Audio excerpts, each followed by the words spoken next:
कपूर वाक सिद्धि कर देता है। कपूर रोज जलाइए। कपूर घर में जलाने से गूंगे बहरे बच्चों का जन्म नहीं होता। यह कपूर की महिमा है।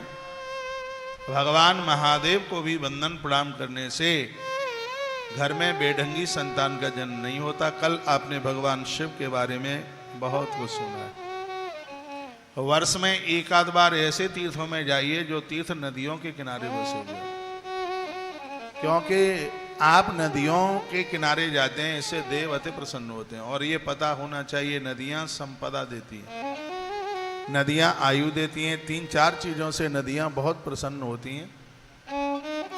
नदियों में श्रीफल डालें, आप नारियल डालें, इससे नदियां प्रसन्न होती हैं। चुनरी उड़ाएं, इससे नदियां प्रसन्न होती हैं। मेरे गुरुजी एक बड़ी अद्भुत बात कहते हैं, शायद आप मेरे महाराज जी को बिल्कुल जानते होंगे। आज दुनिया में कौन है जो ने न जानता हो? परम पूज्य प्रातस्मरणीय जूना पीठाधीश्वर आचार्य महामंडलेश्वर पूज्य स्वामी श्री अवधेशानंद गिरी जी महाराज, बड़े अलौकिक महापुरुष हैं। 12 लाख सन्यासियों के ऊपर आचार्य महामंडलेश्वर।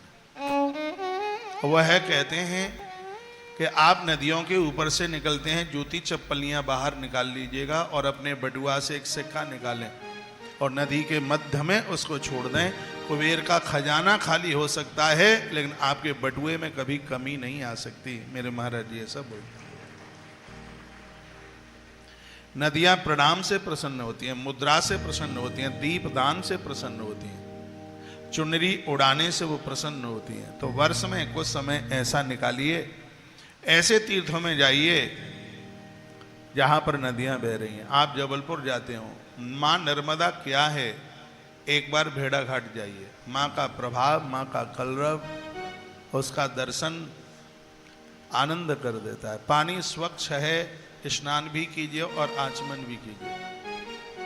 पानी में यदि स्वच्छता नहीं है तो गोस्वामी जी ने कहा है कि दर्श परस मुख मज। ये माइक में क्या हुआ है? कल ज्यादा बड़ाई कर दी इसलिए ये माइक खोलो, वहीं से करो, आवाज कम है। दरस परस मुख मज्जन पाना। यदि आचमन करने के लायक जल है तो आचमन कीजिए। जिसमें नाले गिर रहे हैं, मन नहीं करता आचमन का, तो इसका मतलब ये नहीं है कि हम नास्तिक हैं। बिल्कुल भी मत कीजिए, बीमारियां बढ़ जाएंगी। आज नदियों में ज्यादा पानी नालों का है, शहरों का पानी गिर रहा है और वही पानी रह गया है। असली पानी सूख गया है, खत्म हो रहा है। अब आप ये कहेंगे कि हमें अपराध लगेगा, कोई अपराध नहीं लगेगा, कभी भी नहीं लगेगा। हृदय से श्रद्धा रखिए उसके प्रति। आपको पता है कि उसमें नाले गिर रहे हैं, गंदगी गिर रही है, और बस आपको ये भय लगा है कि हम आचमन नहीं करेंगे तो हमें पाप लग जाएगा। कोई पाप नहीं लगेगा। क्यों पाप लगेगा भाई? जब हमारी आंखों के सामने नाले गिर रहे हैं, गंदगी, मेरी लिखने लायक बात है, गंदगी हमारे आंखों के सामने नाले गिर रहे हैं और अंदर से जी कर नहीं रहा है, और आप एक फॉर्मेलिटी के लिए और आप आचमन कर रहे हैं। एक तो उसमें कोई पुण्य भी नहीं है, और दूसरी बात यह है कि इन्फेक्शन हो जाएगा बॉडी में, शरीर बीमार हो जाएगा, तकलीफ हो जाएगी। इसलिए बाबा तुलसी ने कितनी सुंदर बात कही, दरस दर्शन कर लो, परस प्रणाम कर लो। वो कहते हैं प्रणाम कर लो ना उनको, पानी के छींटे लगा लो, दर्शन कर लो, उन्हें प्रणाम कर लो, तो उससे आपको पूरा उसका पुण्य मिल जाता है। और ऐसा नहीं है कि हर जगह ही गंदगी है, ऐसा नहीं है। बहुत जगह अति शुचिता है, बहुत पवित्रता है नदियों की। तो हाँ, स्नान कीजिए, आचमन कीजिए, बंदन कीजिए, प्रणाम कीजिए। स्नान लायक जल नहीं है, उसके किनारे पर बैठकर थोड़ा बहुत देर बैठ करके वहाँ पर आप जप कीजिए, माला जपिए, उसका बहुत बड़ा प्रभाव है उसका। हम लोगों की बड़ी श्रद्धा है नदियों के प्रति। आइए मैं नदियों के बारे में शिव पुराण से कुछ बातें कह रहा हूँ कि भगवान महादेव को ये नदियाँ कितनी प्रिय हैं। यदि ऐसा ना होता तो वो काशी में ना रहते, ऐसा ना होता तो वो क्षिप्रा के किनारे पर भी ना होते, ऐसा ना होता तो उत्तराखंड में नदियों के किनारे भगवान का वास है। अलकनंदा के तो बिल्कुल ऊपर ही मंदिर बना है केदारनाथ का। असली मंदिर शुरू का तो यही था जो बद्रीनाथ के मंदिर से थोड़ा सा नीचे है, और अलकनंदा मैया का किनारा है। तो वहाँ केदारनाथ कैसे पहुँच गए? वहाँ ऐसे पहुँच गए, एक बार देवसी नारद जी ने भगवान को वैकुंठ लोक में जाके कहा कि प्रभु आप अनुष्ठान कीजिए, आप तब कीजिएगा। तो भगवान नारायण वहां से चले, क्षीर सागर में चले और मृत्यु लोक में आके प्रकट हुए। कहाँ हुए? हरिद्वार में, जिसे हरि की पौड़ी कहते हैं। इसका नाम हरिद्वार इसलिए है क्योंकि क्षीर सागर से मृत्यु लोक में तप करने के लिए भगवान इसी स्थान से आकर के प्रकट हुए हैं, इसलिए इसका नाम है हरिद्वार। ये दरवाजा खुला नारायण के लिए, भगवान ऊपर आए और जैसे आज हरि की पौड़ी कहते हैं, थोड़ी देर के लिए भगवान वहां पर बैठे गंगा के किनारे। अमृत की बूंदें भी धन्वंतरी भगवान ने यहीं डाली हैं और गरुण भगवान ने यहाँ डाली हैं, जो धन्वंतरी भगवान अमृत कलश लेकर के आए थे। यहाँ से भगवान चले और जैसे ही वह बद्रिकाश्रम में जाकर के पहुंचे तो ये स्थान महादेव का था। नारायण ने एक छोटे से बच्चे का रूप बना लिया। भगवान शंकर और शिवा दोनों स्नान करने के लिए जा रहे थे, तो भगवान नारायण ने माँ की साड़ी पकड़ ली, पार्वती की, जगदम्बा की। मैया ने पीछे मुड़ करके देखा तो भगवान नारायण कहने लगे, माँ रहने को जगह नहीं है, थोड़ी सी जगह हमें मिल जाए कहीं कुटिया में तो हम बने रहे। उधर महादेव थोड़ा आगे निकल गए। महादेव ने पीछे देखा और कहा, जगदम्बा क्या बात है, आ क्यों नहीं रहे? कहा छोटा सा बच्चा बैठा है, इसको रहने को जगह नहीं है, तो कहता है हमें कुटिया में जगह दे दो। महादेव ने कहा, ये बच्चा नहीं, ये सबका बाप है, यदि ये कुटिया में घुस गया तो निकलेगा नहीं।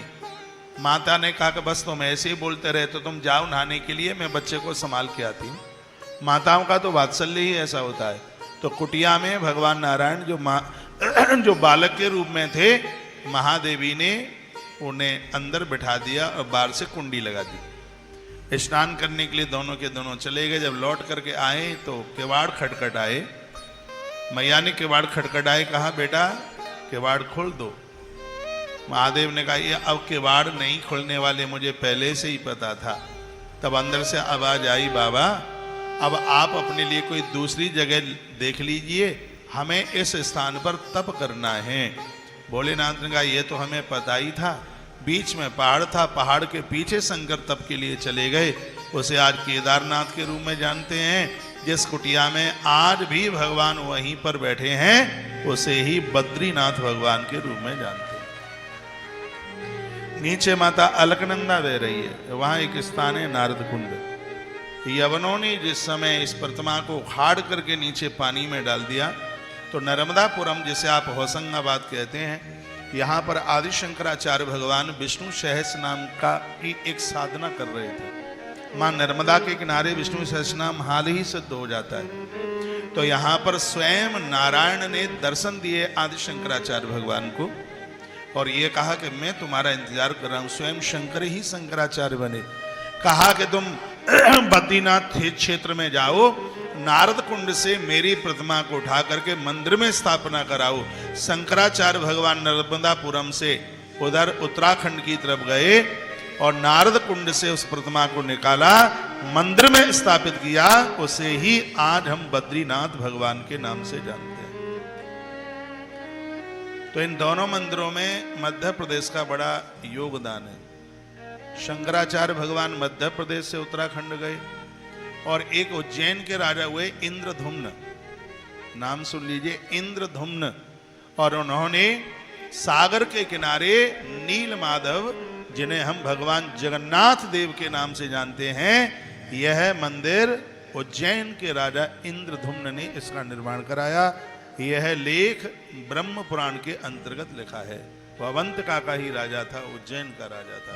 तो ये अतिशयोक्ति नहीं होगी कि उड़ीसा का जगन्नाथ भगवान का जो मंदिर है उसको भी मध्य प्रदेश ने ही प्रदानित किया है। अवंत का नाथ का परम भगत राजा इंद्रधुम्न, उनको नील माधव ने दर्शन दिया और आज जगत कल्याण करने में ये मंदिर लगा हुआ है। 4 धाम बड़े प्राचीन हैं और चारों युगों के हैं।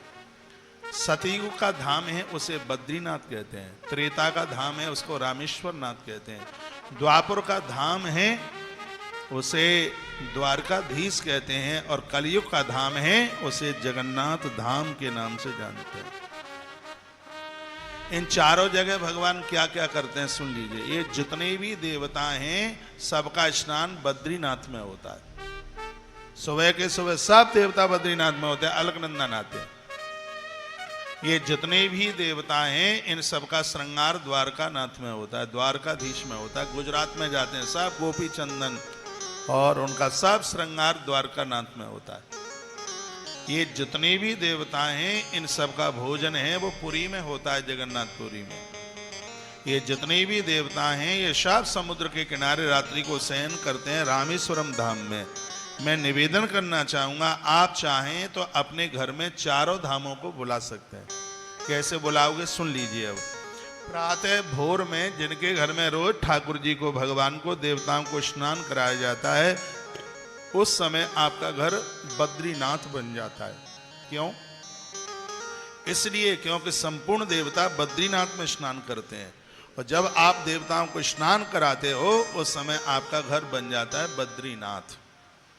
उसके तत्पश्चात जब आप देवताओं को चंदन लगाते हैं, रोली लगाते हैं, उनका श्रृंगार करते हैं, उस समय आपका घर बन जाता है द्वारका नाथ, क्योंकि सभी देवताओं का श्रृंगार द्वारका नाथ में होता है। इसलिए जिस समय आप अपने घर में रसोई का भोग भगवान को लगाते हैं, 24 घंटे में से एक बार अन्न का भोग भगवान को लगाइए। यदि आप लहसुन प्याज भी खाते हैं तो मेरी व्यासपीठ की बात मान करके दोपहर के समय में अपनी रसोई को अपवित्र ना करें, उसमें लहसुन प्याज जैसी चीज़ें न जाएं। माताओं अपनी रसोई को धो करके और ऐसे पात्र जिसमें आपने परिवार के लहसुन प्याज के तड़के वड़के नहीं लगाए हैं, ठाकुर जी के बर्तन अलग कर लीजिए। दोपहर की रसोई बनाएं। दोपहर के भोग का बढ़िया समय 11:15 से लेके 1:40 तक का बहुत अद्भुत समय है।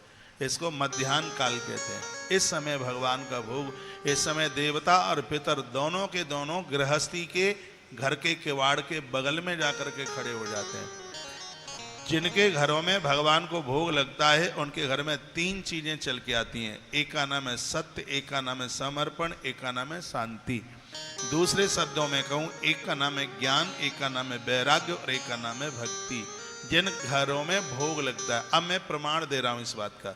रामचरितमानस के अयोध्या कांड में प्रभु श्री राम जी ने महर्षि वाल्मीकि जी को पूछा, कहा गुरुदेव हम कहाँ रहें? तो महर्षि वाल्मीकि जी ने कहा मैं तुम्हें पूछता हूं तुम कहाँ नहीं हो। राम जी ने कहा मैं तो सर्वत्र हूं लेकिन मेरे साथ वैराग और भक्ति दोनों और हैं, तो इनके संग में कहाँ रहूं ये बताइए। तो 14 स्थान बताए महर्षि वाल्मीकि जी ने। 14 स्थान में एक स्थान ये भी है जो मैं आपसे चर्चा कर रहा हूँ। क्या चर्चा कर रहा हूँ? चर्चा यह कर रहा हूँ कि 24 घंटे में से एक बार भगवान का भोग लगाइए। तुम ही निवेदित, ये चौपाई याद कर लो, रामायण की चौपाई याद कर लो। कोई मंत्र नहीं आता भोग लगाने का, थाली सामने भगवान के रखिए और रामायण की चौपाई बोलिए। तुम ही निवेदित, आवाज गूंज नहीं रही आज। तुम ही निवेदित भोजन करही, तुम ही निवेदित भोजन करही, प्रभु प्रसाद पट भूषण धरही। तुम ही निवेदित भोजन करही, प्रभु प्रसाद पट भूषण धरही। ये चौपाई सब लोग पानी की तरह याद कर लो। रामायण के अयोध्या कांड की चौपाई है। तुम ही निवेदित भोजन करही, प्रभु प्रसाद पट भूषण धरही। थाली में तुलसी पत्र डालिए। एक बात का ध्यान रखिएगा, गणेश जी को तुलसी नहीं चढ़ती, बिल्कुल नहीं चढ़ती। घोर गरीबी का जन्म होता है, गणेश पुराण में लिखा है। लेकिन एक भी देवता ऐसा नहीं है जिसके भोग में तुलसी न डाली जाती हो। गणेश जी को ऐसे ऊपर तो तुलसी नहीं चढ़ाई जाती फूल पत्तियों की तरह, लेकिन एक भी देवता ऐसा नहीं है जिसके भोग में तुलसी न डलती हो। एक बात और सुने, आपके मंदिर में 25 भगवान है मान लिया जाए, तो 25 जगह भोग लगाने की जरूरत नहीं है, एक ही जगह भोग रख दीजिए। 25 क्या 25,000 होंगे तो भी सभी देवताओं का भोग लग जाएगा। हमने देखा है 25 कटोरा धरे होते हैं, ये हनुमान जी का भोग है। तुम लगा कैसे लोगे फिर ऐसे? तुम्हें पता है हनुमान जी को क्या चीज ज्यादा प्रिय है, दुर्गा जी को क्या ज्यादा प्रिय है, फिर तो वही सब बनानी पड़ेंगी। इसलिए हमारे कर्मकांड में बड़ा अच्छा वर्णन किया गया। नाभ्या आसी दंतर्क्षगुम शिष्ण्यो दोहु शम वर्तता। बड़ा अद्भुत वेद का दिव्य मंत्र है जो कि भोग लगाते समय वो नहीं आता है तो तुम्हें ही निवेदित भोजन कर ही प्रभु प्रसाद पट भूषण धरई। कहीं लिखा नहीं है कि 25 भगवान है तो 25 ही थाल चाहिए, नहीं, एक ही जगह रख दीजिए और उसी से संपूर्ण देवताओं का भोग लग जाता है। तो मैं निवेदन कर रहा था कि अपनी दोपहर के समय में रसोई को बहुत साफ सुथरा रखें, लहसुन प्याज तक का प्रयोग ना होवे। चलो आपका नहीं बनता है, आपको लहसुन के तड़के की ही दाल चाहिए तो रात्रि के समय ले लो, है अलग से उसके बर्तन रख लो। भगवान की रसोई तो शुद्ध और सात्विक ही होनी चाहिए। यदि आप ऐसा करेंगे तत्काल आपका घर है वह जगन्नाथपुरी बन जाएगा, क्योंकि सभी देवताओं का भोग पुरी में लगता है, जगन्नाथपुरी में। इसलिए तो 125 मन चावल रोज लगते हैं वहां। क्या अद्भुत गजब की बात है, 50 क्विंटल चावल रोज बनते हैं। 1500 से ज्यादा हंडियां चढ़ती हैं, 500 से ज्यादा लोग बनाते हैं। दुनिया का इकलौता ये मंदिर है, आज भी चूल्हे पर हंडिया रख करके चावल पकाया जाता है। और आनंद की बात यह कि सबसे ऊपर वाली ये हंडी पहले पकती है, जो अग्नि के संपर्क में है वो सबके बाद में वो पकती है। कुएं का पानी, मंदिर के अंदर ही कुएं हैं। ऐसा वर्णन किया है कि जगन्नाथपुरी के ये कुएं जिस दिन सूख जाएंगे उस दिन सागर में भी एक बूंद जल नहीं रहेगा। सागर सूख सकते हैं लेकिन जगन्नाथ भगवान के मंदिर के ये कुएं कभी सूख नहीं सकते। ऐसा बताते हैं जो जल आज से 5000 पहले जितना था आज भी उन कुओं में उतना ही पानी है। जगन्नाथ भगवान के मंदिर की गुम्मट के ऊपर कोई पंछी नहीं निकलता, कोई हवाई जहाज नहीं निकलता, और जिधर की हवा चलती है और यहाँ की ध्वजा उसके विपरीत दिशा में ही फहराती है। इतनी बार समुद्र चढ़ा, देहली को छू करके चला गया, आज तक पानी ने मंदिर की देहली से अंदर प्रवेश नहीं किया। ये हमारे हिंदुत्व के देवता। 2013 की तबाही में सब कुछ समाप्त हो गया कि मैं तो उधर ही था, 19 दिन उधर ही मेरा, मैंने तो सब नजारा अपनी आंखों से देखा। मेरी कथा थी उधर बद्रीनाथ में, 1500 लोग साथ में थे। भगवान की कृपा से सब सुरक्षित लौट के आए, किसी को कोई दिक्कत नहीं हुई। तबाही हुई थी उधर केदारनाथ में, जो घंटे से लटक गए वो बच गए, जो नंदी से लिपट गए वो बच गए, जो पिंडी से लिपट गए वो बच गए, सब टूट गया। लेकिन भगवान केदारनाथ का मंदिर आज भी उस स्थान पर सुरक्षित है। यह प्रभाव है देवताओं का। यह नास्तिक लोग नहीं मानते। अब 1 करोड़ उल्लू ये कहें सूर्य भगवान को कि हम तेरा मुंह नहीं देखते, तो सूर्य का क्या बिगड़ेगा, खोपड़िया तो उल्लुओं की फूटेगी। तो आज उल्लुओं का खोपड़ा फूट ही रहा है। जो नहीं मानते, हम नहीं मानते, तुम मत मानो, उसके ऊपर क्या प्रभाव पड़ता है, उसके ऊपर क्या असर पड़ता है। मैं आप सब धार्मिक पारमार्थिक लोग हैं, मैं कहूँगा देवताओं को आप स्नान कराते हैं उस समय आपका घर बद्रीनाथ बन जाता है। उन्हें तिलक चंदन लगाते हो उस समय आपका घर द्वारकाधीश बन जाता है। भगवान का भोग लगाते हो उस समय आपका घर जगन्नाथपुरी बन जाता है। और रात्रि को जब आप भगवान को शयन कराते हो उस समय आपका घर रामेश्वरम धाम बन जाता है, क्योंकि 4 काम 4 तीर्थों। मेरी भाषा तो आपकी समझ में आ रही होगी, धन्यवाद। तो मैं कुछ नदियों के बारे में आपको बोल रहा था। क्या कह रहा था, वर्णन किया कि पुण्य क्षेत्रे कृतम पुण्यम बहुदारिद्र्यम रक्षति, पुण्य क्षेत्रे कृतम पापम महादंड पिजायते। तीर्थों में आप पुण्य करते हैं, अक्षय हो जाते हैं, इतने अक्षय होते हैं कि भैया वो पुण्य कम ही नहीं होते। लेकिन तीर्थों में अपराध किया गया है तो यह भी वर्णन किया गया है कि वह अपराध वज्र की तरह हो जाता है, काटने से कटता नहीं। इन नदियों के किनारे जरूर जाइए। कौन कौन सी हैं? सरस्वती नदी पुण्याम प्रोक्ता षष्ठी मुखा तथा। सरस्वती नदी जिसके षष्ठी मुखा वर्णन किया गया। सरस्वती नदी परम पवित्र है और ये 60 मुख वाली नदी है। इसको 60 मुख हैं सरस्वती माता के। विग्रह सहित इसका दर्शन आप कर सकते हैं। तो बद्रीनाथ मंदिर से 7 किलोमीटर आगे वहां सरस्वती माता पहाड़ से ऐसे गिरती हुई दिखाई देती है जैसे भेड़ा घाट पर मां नर्मदा ऊपर से उछाल भरती हुई नीचे दिखाई देती है। सरस्वती माता बस वहीं दिखती है 1 किलोमीटर तक, और कहीं नहीं दिखती। और कहाँ चली गई? जिस समय महाभारत लिख रहे थे भगवान गणेश, महाभारत का लेखन चल रहा था, 1 लाख श्लोक गणेश जी ने लिखे हैं महाभारत में, तो सरस्वती मैया कड़कड़ की आवाज करती हुई, धुनी लगाती हुई ऊपर से गिर रही थी, आगे बढ़ रही थी। उस जगह को आज गणेश गुफा के नाम से जानते हैं, जहां पर ये ग्रंथ लिखे गए। तो भगवान गणेश ने कहा कि हे देवी सरस्वती, तेरे आवाज करने से मेरे लेखन में व्यवधान हो रहा है, इसलिए तू शांत हो जा, धीमे धीमे बह।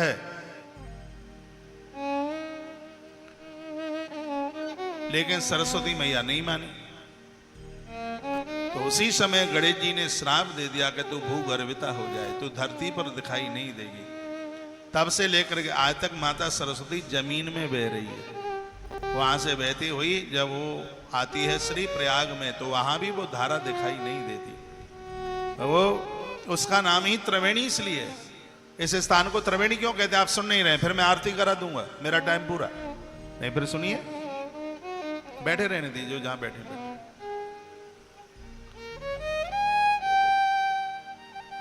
इसका नाम ही त्रिवेणी इसलिए है क्योंकि यहां सरस्वती दिखती नहीं है, इसलिए त्रिवेणी। त्रिवेणी का अर्थ होता है 3 चोटी। बेणी मीन्स चोटी। माताएं जब चोटी गूंथती हैं तो लट 3 होती हैं हाथ में, और गूंथते गूंथते गूंथते जब चोटी पूरी गुथ जाती है तो एक कहां छिप जाती है, 2 ही दिखाई देती है, एक दिखती नहीं है।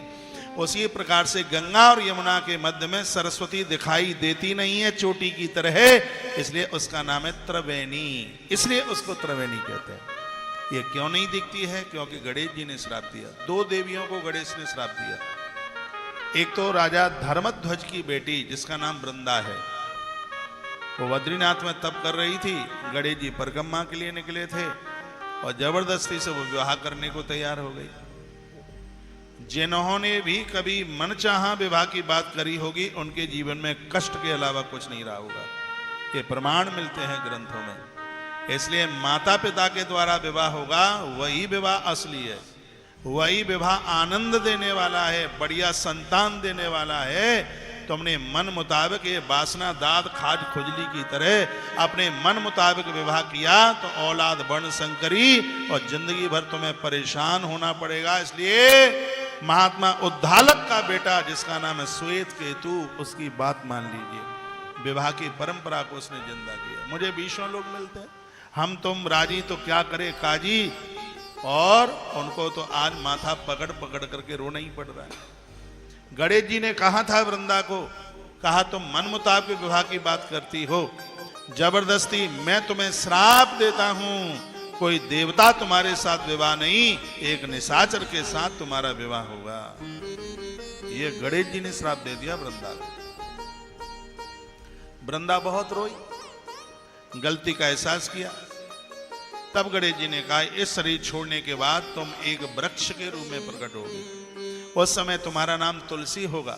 नारायण स्वयं सालिग्राम बनकर पत्थर की शिला बनकर के आएंगे। तुम्हारे बिना तो उनकी पूजा ही पूरी नहीं होगी।